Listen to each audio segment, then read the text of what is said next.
계속해서 우리가 성경이 말하는 신앙이 무엇인가 전 시간에 잠깐 생각을 했는데요. 우리가 신앙하면은 여러 가지 좀 복잡하게 생각이 좀 단순화해서 핵심적인 부분을 꼭 붙들었으면 좋겠습니다. 성경이 말하는 신앙이 무엇인가 이렇게 말할 때 분명히 우리는 이런 대답을 할 수 있어야 됩니다. 예수님이 나를 위해서 이 땅에 오셨고 나를 위해서 십자가에 죽으시고 나를 위해서 부활하시고 나를 위해서 초소를 예비하러 가시고 나를 위해서 다시 오실 것을 믿는 것이 신앙이죠. 이게 복음의 핵심입니다. 자, 결국은 예수 그리스도에 대한 이 복음의 핵심이 빠지면 자꾸 신앙을 엉뚱한 곳에서 우리가 추적하고 따라가려고 하거든요. 그래서 본질을 놓쳐버릴 수밖에 없는 때로는 그런 자리에 가게 되어집니다. 복음을 믿는 것이 성경이 말하는 신앙이다. 자, 복음을 믿는 것이 성경이 말하는 신앙인 것입니다. 자, 예수 그리스도의 십자가와 부활에 빠진 믿음은 성경이 말하는 믿음이 아니죠. 저 최근에 그 조엘 오스틴에 대한 그리스도가 없는 그리스도가 없는 기독교에 대한 말씀을 지금 그 책을 보고 있는데요. 그 책 가운데 조엘 오스틴이 갖고 있는 기독교 없는 복음, 기독교가 없는 복음에 대한 이제 그 말씀을 책을 지금 읽고 있습니다. 사실은 우리 안에는 이런 생각을 합니다. 우리 안에 선한 것이 남아 있고, 특히 우리 안에 할 수 있는 여러 가지 힘과 어떤 그 의지가 있다. 그래서 여러분이 선을 하면 되고 선포하면 되고 여러분 스스로 여러분 안에 있는 그 능력을 갖고 모든 것을 이룰 수 있다. 이런 생각을 말을 합니다. 근데 거기는 오스틴의 그 내용의 핵심을 보면은 십자가 부활이 빠졌어요. 그러니까 결국은 그가 말한 것은 믿음과 신앙이 아니라는 거죠. 긍정적인 힘을 비롯해서 당신을 할 수 있다, 등등의 수많은 책들이 나와서 베스트셀러가 됐습니다만 그것은 결국은 성경이 말하는 진리가 아니다는 것입니다. 나는 확신한다, 나는 확신합니다. 그래서 사실은 우리는 그렇게 말하는데요. 복음이 없는 예수님의 죽으심과 예수님의 부활이 없는 정말 예수 그리스도가 없는 이것은 이것 외에 어떤 복을 말하는 것은 망하는 길이다 하는 겁니다. 망하는 길이다. 그것은 성경이 말하는 신앙이 아닙니다. 선언하십시오, 선포하십시오. 그러면 이루어질 것입니다. 성경은 그렇게 말하고 있지를 않아요. 정말 우리가 하나님의 은혜로 말미암아 이루어진 것이 우리 머리를 드신 분이 하나님이지 우리 수동태예요. 내 머리를 드신 분도 하나님. 내가 머리를 들 수 있는 존재가 아니거든요. 철저히 우리는 하나님의 은혜로 말미암아 그 은혜에 의해서 살아가는 사람들이 우리들이라는 사실입니다. 예를 들면 환자가 있습니다. 환자가 있는데 정말 우리는 급박하죠. 하나님 살려주실 것을 믿습니다. 치료해 주실 것을 믿습니다. 확신합니다. 자, 우리는 그렇게 기도는 할 수 있습니다. 근데 성경은 그렇게 말하고 있지 않아요. 우리는 그렇게 기도는 할 수 있지만 사는 것이 주님의 뜻이라면 살려주시고, 그렇죠?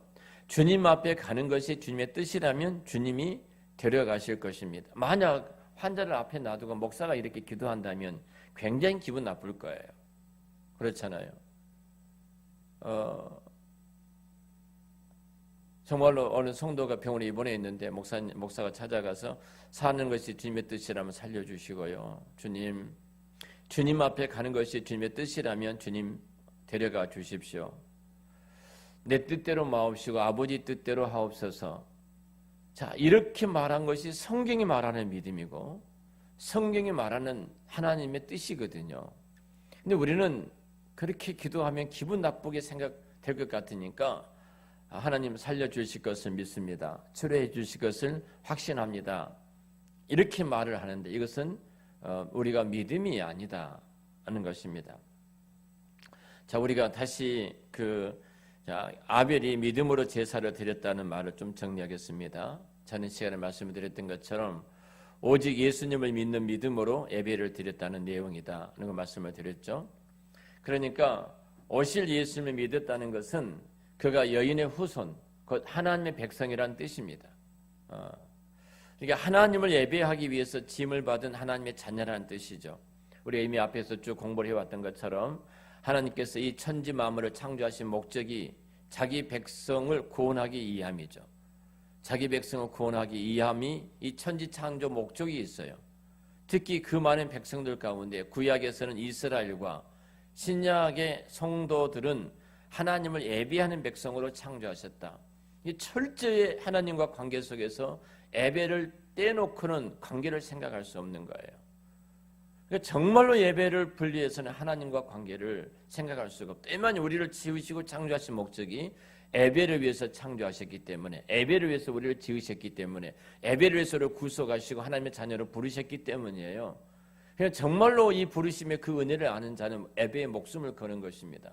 그렇게 하나님을 존중히 여기는 사람은 그 예배를 통해서 그 인생이 변화될 수밖에 없어요. 그래서 예배를 목숨을 걸면은 변화된다는 것입니다. 그래서 우리가 봤던 것처럼 이사야 선지자는 이렇게 말씀을 하죠. 이사야 43, 7절에 내 이름으로 불려지는 모든 자 곧 내가 내 영광을 위하여 창조한 자를 오게 하라. 그를 내가 지었고 그를 내가 만들었다. 21절에서도 이 백성은 내가 나를 위하여 지었나니 나를 찬송하게 하려 함이니라. 이 백성은 나를 찬양하게 나를 경배하기 위해서 내가 손수 지은 사람들이다. 하나님이 이 백성을 택하고 부름받은 이 목적은 하나님을 찬송하고 경배하기 위해서, 하나님을 예배하기 위해서라는 겁니다. 이스라엘을 선택하시고 창조하신 것은 하나님께 예배자로 삼기 위해서고, 신약에 있는 저와 여러분들을 위해서 예수님이 십자가에서 죽으시고 우리를 구속하여 하나님의 자녀로 삼으신 것도 하나님께서 우리를 예배자로 세우기 위해서 하나님이 우리를 이 자리에 불러주신 줄로 믿습니다. 그거예요. 그러니까 우리가 예배의 목숨을 걸면 하나님을 존중히 여기는, 하나님을 존귀히 여기는 자의 태도예요. 자, 그렇기 때문에 하나님은 예배의 목숨을 거는 자는 반드시 하나님이 그 인생을 변화시키신다. 그 인생에 복을 주신다. 그렇게 말할 수가 있습니다. 우리가 마음을 다하고 성품을 다하여 생명을 다하고 하나님을 사랑하고 하나님께 영광을 돌리고 그리고 하나님의 그 섬길 백성들을 그렇게 섬길 백성들을 하나님이 창조하시고 저들을 불러서 하나님 백성으로 삼으신 거예요. 그래서 결국 이것이 우리들의 본질적인 목적입니다. 다시 이사야 43장 21절에 이 백성은 내가 나를 지었나니, 내가 나를 지었나니, 하나님께서 하나님을 위해서 지어주셨어요. 분명히 우리가 무엇을 만들 때 목적이 있게 만들잖아요. 어떤 제품을 만들 때도 마찬가지로 하나님이 우리를 지으신 본질적인 목적은 하나님을 찬송하게 하기 위해서, 하나님을 찬양하기 위해서, 하나님을 경배하기 위해서, 선수 내가 너를 만든 사람이다, 내가 너를 지었다, 이렇게 말씀하고 있어요. 그러니까 하나님은 태초에 예수 그리스도를 통해서 자기 백성을 구원하여 하나님의 나라를 세우실 계획을 갖고 계시는데요. 좀 더 구체적으로 말하면 이런 내용입니다. 하나님께서 먼저 예수 그를 통해서 자기 백성을 죄에서 구원하기로 작정하셨어요.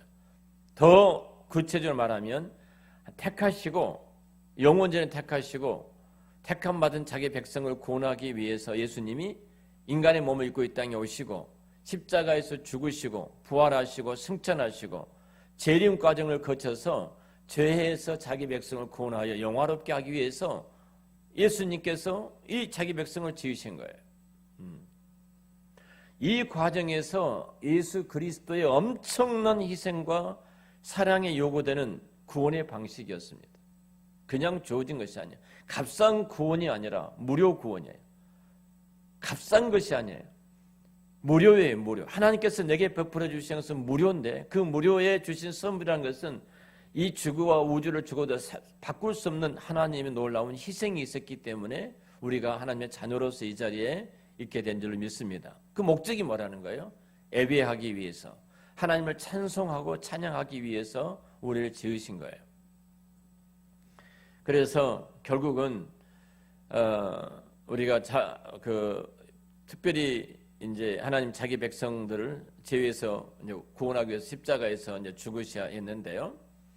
다시 말씀을 드리면 우주 만물을 창조하신 그 우주보다 크신 창조주, 정말로 우주보다 크신 더 창조주가 티끌만도 못한 사람이 되어 오신 것은 엄청난 희생이 요구되는 일이었는데요. 한 걸음 더 나가서 그 티끌만도 못한 죄인들에 의해서 온갖 수모를 다 당하셨어요.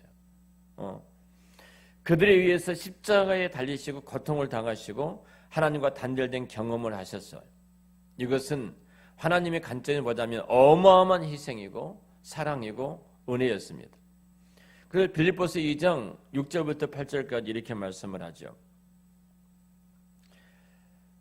그리스도 예수는 하나님과 본질이 같은 분이셨지만 굳이 하나님과 동등한 존재가 되려 하지 않으시고 오히려 당신의 것을 다 내놓으시고 종의 신분을 취하셔서 우리와 똑같은 인간이 되셨습니다. 이렇게 인간의 모습으로 나타나 당신 자신을 낮추셔서 죽기까지, 아니 십자가에 달려서 죽기까지 순종하셨습니다. 그런데 하나님은 왜 굳이 이런 엄청난 예수님의 희생이라는 방식을 통해서 자기 백성을 구원하시기로 작정하셨냐는 거예요. 하나님이 자기 택한 백성을 얼마나 사랑하셨는가를 십자가의 희생을 통해서 아주 구체적으로 그 사랑을 나타내신 거예요. 십자가를 바라볼 때마다 하나님께서 나를 사랑하신 그 사랑의 크기와 넓이와 높이를 볼 수가 있게 되죠. 로마서 5장 7절 8절에 성경은 이렇게 말합니다. 의인을 위하여 죽은 자가 쉽지 않고 선인을 위하여 용감히 죽는 자가 혹이 있거니와 우리가 아직 죄인 됐을 때 그리스도께서 우리를 위하여 죽으심으로 하나님께서 우리에 대한 자기의 사랑을 확증하셨다. 자, 그 이유는 십자가를 통해서 나타나는데요. 우주보다 더 큰 사랑과 구속의 은혜를 경험하고 영원토록 그 구속의 그 사랑의 은혜를 감사하며 찬양하며 경배하고 하나님께 영광을 돌리며 섬기는 하나님의 백성의 자녀로 신부로 삼기 위해서 이 은혜를 베풀어 주신 거예요. 내가 하는 것은 아무것도 없습니다. 어떤 것도 없어요. 하나님께서 일방적으로 베풀어 주셨던 그 은혜예요. 다시 말씀을 드리면 감사와 찬양과 경배와 예배를 받기 위해서 창조하신 백성이 바로 저와 여러분들이라는 겁니다. 이게 우리가 어떤 존귀한 신분을 가지고 있는가를 끊임없이 생각해요. 그래서 하나님이 원하시는 예배, 하나님이 연락하시는 예배가 되려면 이 진리를 깨닫고 믿어지는 믿음이 있어야지 정말로 하나님 받으시는 영광스러운 예배가 되어지지, 이 진리를 깨닫지 못하고 예배 자리에 나와도 맹숭맹숭하는 겁니다. 예전에 내가 어떤 종교에 불교에 가서 공을 들인 것처럼 종교의 한 행위에 머무를 수밖에 없는 거예요. 감동도 없고 설레임도 없고 성령께서 임재하셔서 베풀어 주셨던 무한한 그 영광스러운 그 은혜가 우리 가운데 임할 수가 없게 되죠. 예수님이 우주 만물을 창조하신 창조자이시죠. 그 창조주가 자신을 구원하기 위해서 사람이 되어 오셨습니다.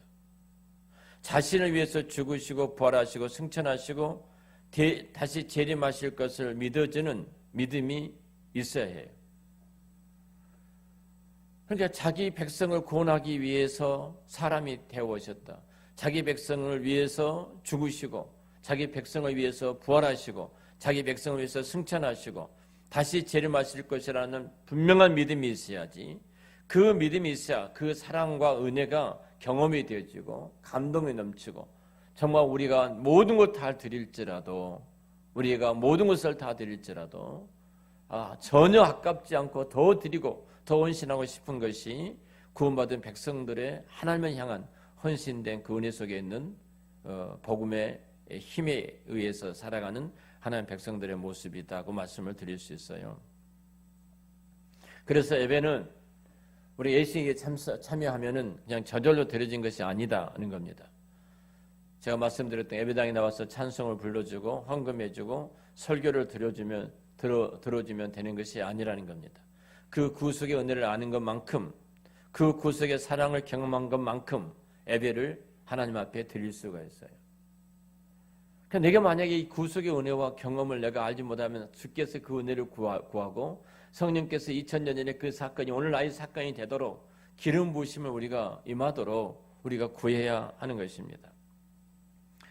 우리가 그 가인이 우리 전 시간에 가인의 생각해 봤던 것처럼 가인은 뱀의 후손이라고 그랬죠. 그래서 가인은 사단의 종이 되어서 우상 숭배자의 조상이 되고 사단이 받는 조조를 이 가인은 다 받게 되죠. 그러니까 가인의 후손은 사단과 함께 조조를 받는 것이 가인의 후손의 길입니다. 아벨은 여인의 후손이라고 그랬죠. 가인은 뱀의 후손의 모형이고 아벨은 여인의 후손의 모형입니다. 그래서 가인과 가인의 후손은 뱀의 후손이었기 때문에 하나님 앞에 나가가 제사를 드려도 그들은 그 제사를 하나님 앞에서 하나님 받지 않는 거부단 제사였죠. 결국은 사단의 지배를 받아 사단의 종이 되고 사단이 임한 조조를 받게 되고 사망의 길, 그 멸망의 길을 걸어간 것이 바로 가인의 길입니다. 그래서 창세기 4장에서는 쭉 그 가인이 뱀의 후손으로 나타나서 이루어진 일들을 쭉 설명을 하죠. 어떻게 우상 숭배의 조상이 되었는가 이 부분을 쭉 설명을 하고 있어요. 특별히 우리 가인의 제사와 아벨의 제사는 제사의 어떤 초기 단계이기 때문에 계시가 선명하게 드러나지를 않습니다. 그 계시가 선명하게 드러나지를 않지만 이제 그것이 좀 더 흐리게 되어지면 계시가 점진적으로 발전을 하게 되죠. 그래서 계속 이 두 줄기의 가인의 후손과 아벨의 후손이 계속해서 이어져 가고 있는 모습을 보게 되어집니다. 좀 정리를 좀 해보죠.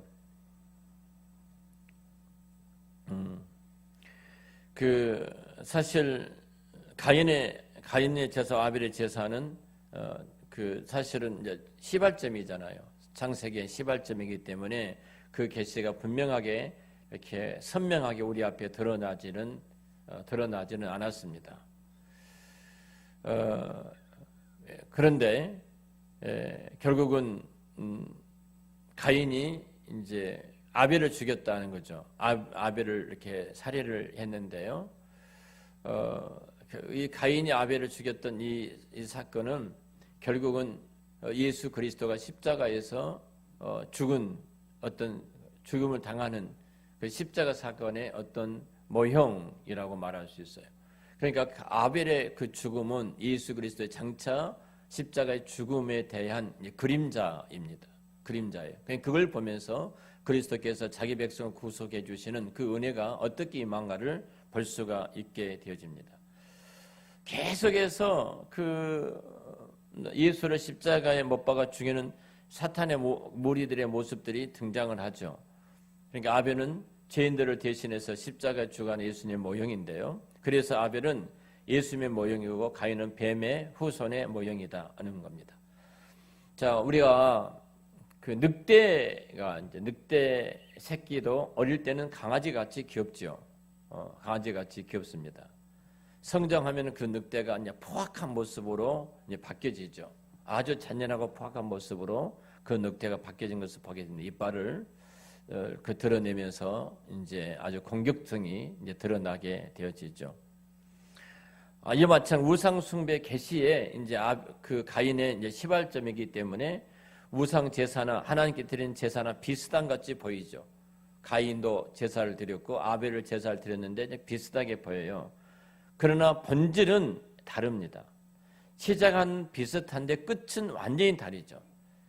자, 이것이 이단들의 특징입니다. 이단들은 처음에 출발은 똑같아요. 근데 끝단자, 다릴자는 끝에 가면 다른 거예요. 끝에 가면 달라요. 그럴듯해요. 성경에 대해서도 말하고 예수에 대해서도 말하고 다 말한 것 같아요. 뭐 일반 교회에서 설교하는 것이나 뭐 다를 바가 없이 비슷한 것처럼 보여지거든요. 그럼 마지막 끝에 가면은 정체가 드러나지 않습니다. 이거 이단의 특징이거든요. 자, 뿌리가 자라서 어디로 연결이 되면 어떤 열매가 맺혀진가를 보면 그 나무를 알 수가 있잖아요. 가인의 제사는 그래서 우상 그 숭배로 연결이 됩니다. 그 자체가. 그래서 우상 숭배 열매를 가인의 제사는 맺어가고 있는 거예요. 자, 가인은 제사를 거부당하고 사단의 지배를 받죠. 사단의 종이 되어서 하나님의 교회를 핍박하는 자가 되어지는데요. 자, 가인과 아벨의 제사를 드릴 때 하나님은 아벨의 제사를 연락하셨지만 가인의 제사는 이제 연락하지 않으셨습니다. 그러자 가인은 몹시 불안하고 안색이 변하게 되죠. 그때 가인에게 하나님께서 하신 말씀이 뭐냐면 내가 선을 행하면 어찌 낯을 들지 못하겠느냐. 선을 행하지 아니하면 죄가 무나 엎드려 있느니라. 죄가 너를 원하나 너는 죄를 다스릴지니라. 창세기 4장 7절에 말씀하는데요. 이 말씀 좀 설명하고 오늘은 정리를 하도록 하겠습니다.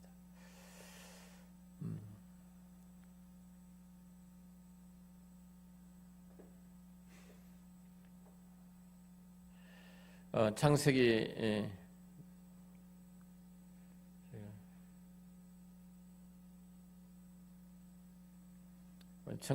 성경 좀 띄워주실래요? 창세기 4장 7절. 자, 이 말씀을 좀 정리하겠습니다. 자, 가인이 이제 하나님이 가인의 그 제사를 받지 않으셨죠? 그때 가인에게 하나님 찾아오십니다. 내가 선을 행하며 어찌 낯을 들지 못하겠느냐? 선을 행하지 아니하면 죄가 문에 엎드려 있느니라. 죄가 너를 원하나 너는 죄를 다스릴지니라. 여기 보면은 죄가 이제 우리 문에 엎드려 있느니라 합니다. 죄가 문에 엎드려 있느니라 이 말씀이에요. 죄가 문에 엎드려 띄워놓으세요, 성경을. 죄가 문에 엎드려 있느니라 그러죠. 죄가 문에 엎드렸다. 그 영어 성경에는 그 she is crouching at our door로 되어 있거든요. 이 crouching이라는 말은 웅크리고 있다. 이 말이 웅크리고 있다. crouching, 웅크리고 있다는 뜻인데요. 하나님께서 아담의 그 아들 가인에게 말씀하시면서 선을 행하지 아니하면 뭐라는 거예요? 죄가 문에 어떻게 있다는 거예요? 엎드려 있다 이 말입니다. 죄가 당신 문에 웅크리고 있다. 크러칭하고 있다. 이렇게 말씀하시면서 죄가 7절에 보면은 이렇게 말하죠. 자, 7절 한번 보겠습니다. 내가 선을 행하면 어찌 낯을 들지 못하겠냐. 선을 행하지 아니하면 죄가 문에 엎드렸느니라. 죄가 너를 원하나 너는 죄를 다스린다고 그러잖아요. 근데 놔두세요. 죄가 너를 원하나 너는 죄를 다스릴지니라. 죄가 너를 원한다 이 말이에요. 히브리어로 이 말을 테슈카는 쓰고 있는데요. 원한단 말이 죄가 너를 원한다. 테슈카인데 이 말은 욕망 혹은 갈망 혹은 소원 혹은 동정이란 의미입니다. 원래 의미는 이 테슈카는 손을 뻗치다 하는 그곳에서 이제 유래가 됐어요.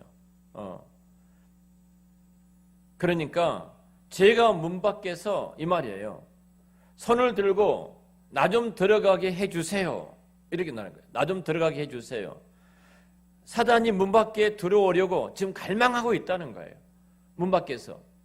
그래서 손을 뻗쳐서 나 좀 제발 좀 들어가게 해주세요. 이 말이거든요. 제가 그래서 문 밖에 엎드려 있다는 것은 쟤는 언제든지 내가 문을 열면 내 안으로 들어오려고 갈망하고 있다는 뜻입니다. 언제든지예요. 우리가 깨어 정신 차려 있지 아니하면 우리도 모르는 사이에 죄란 놈은 끊임없이 우리를 공격하기 때문에 공격을 당할 수밖에 없어요. 그래서 하나님께서 가인에게 죄를 다스리라고 말씀하십니다. 그렇지 못하면 죄가 내 마음속에 들어와서 너를 지배하게 될 것이다. 이 말입니다.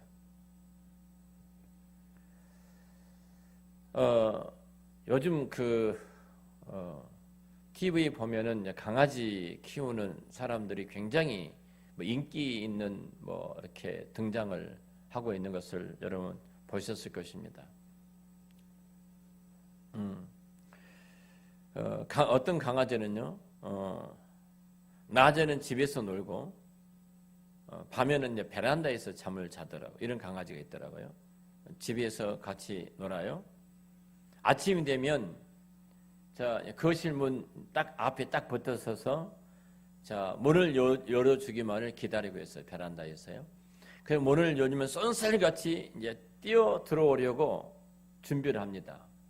보셨죠? 그냥 아침이 되면은 그 문 앞에 딱 그냥 쪼그려 있어서 버티고 있다가 그 갈망하고 있는 거예요. 문만 열면은 그냥 아주 들어올 준비를 다 하고 있죠. 그래서 문을 딱 여니까 얼마나 빨리 들어오든지 하여튼 들어와서 막 이방 저방 다 해치고 다니는 그 강아지 모습을 봤습니다. 온 방을 해치고 뛰어다니더라고요. 여러분 그런데 그 갈망한 것이 강아지가 아니고 코끼리라고 한번 생각을 해보십시오. 코끼리. 여러분 어떻겠습니까? 코끼리가 아니고 사자라고 한번 생각해 보면 어떻겠습니까? 사자가 아니고 그것이 큰 뱀, 사단이라면 어떻겠습니까? 순식간에 장악을 당하게 되고요. 사단의 종이 되는 것입니다. 그러나 결국 가인은 죄를 다스리지 못하지요. 그리고 죄가 들어와서 죄가 왕노릇하고 가인은 죄의 종이 되고 그리고 자신의 아우인 아벨을 쳐 죽인 인류 최초의 살인자가 8절에 되어집니다.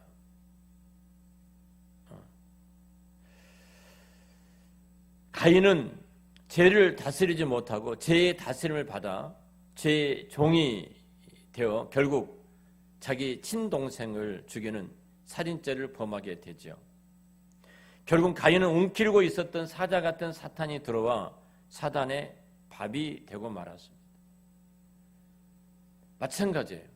정말 우리가 예배를 통해서 살아나지 아니하면, 예배를 통해서 하나님의 영광스러운 그 임재의 은혜가 우리 가운데 임하지 아니하면, 우리 예배에 목숨을 걸지 아니하면 가인이 제사를 지낸 이후에 낯이 변하게 되어지고 그 죄가 사탄의 놈이 밖에서 웅크리고 손을 뻗치고 들어오기 위해서 웅크리고 갈망하고 있는 것처럼 너는 지키라고 말을 해도 지킬 수 있는 힘이 없어서 결국은 들어와 사단의 종이 되어지고 동생 아벨을 죽이는 데 자리까지 가게 된 것을 보게 되어집니다.